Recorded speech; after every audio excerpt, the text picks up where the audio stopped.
Hello ladies and gentlemen, this is Boobies, and in this video I'm going to show you how to complete a Sandy Shores survival in only 8 minutes. Now I've already made a video showing you how to do it in 12 minutes, and I recommend you check that out first, as this is an advanced strategy that my friend and I found out in addition to my original method. Now originally we would come here and just blow up this fence right here, but instead we use tear gas, just tear gas, and we leave the fence standing. And the reason for that is because we throw the tear gas, the enemies that spawn there will inhale the gas and die, and that's it. You don't even have to do anything else.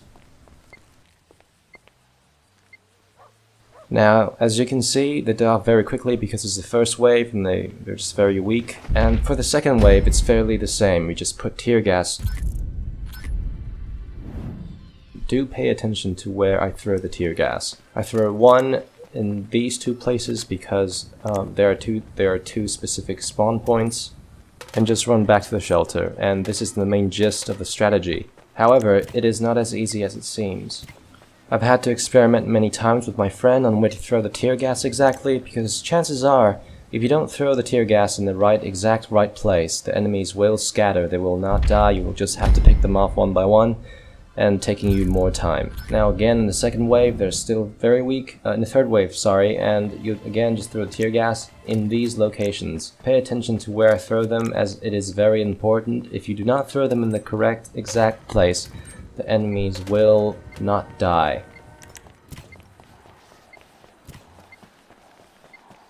Now, do keep in mind that starting from wave 3, the enemies will come in vehicles at the end, so make sure you run out. And especially if you're above level 120, do buy a minigun, as it will make this job a lot easier.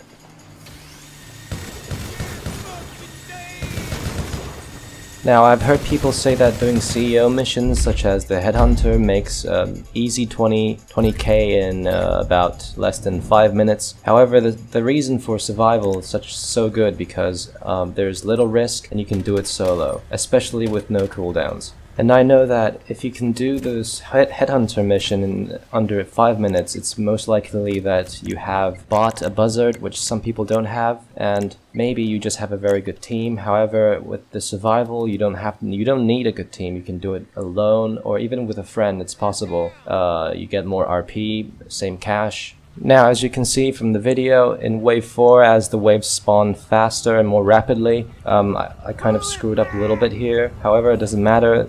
Only 2 enemies are scattered, so I can just pick them off very quickly. I will have to warn you one last time that this method takes a lot of experimentation, a lot of experience to do, and if you're not sure of the spawn points, this might go south and take more time than expected. So if you want to try this method, do it at your own risk. However, if you do it correctly, it might take as short as 8 minutes to do.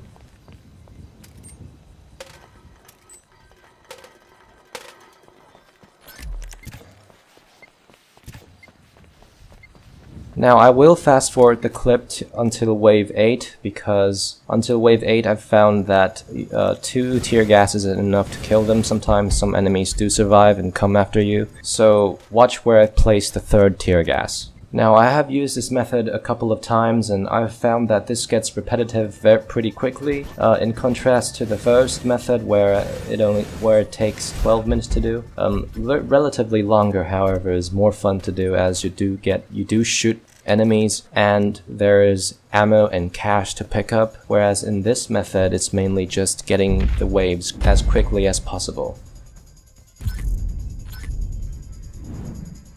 Now, as the 8th wave arrives, I place still only 1 tear gas in front of the door here, the 2nd on the left side, and another one, the 3rd one, on the left side just behind it. This allows the enemies to die quicker, as this will make sure that even though enemies in wave 8 are stronger, they will still die, and the strategy will continue to succeed.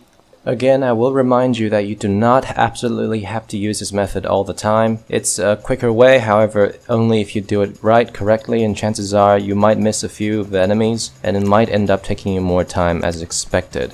Again, I will remind you that you do not absolutely have to use this method all the time. It's a quicker way, however, only if you do it right, correctly, and chances are you might miss a few of the enemies, and it might end up taking you more time as expected.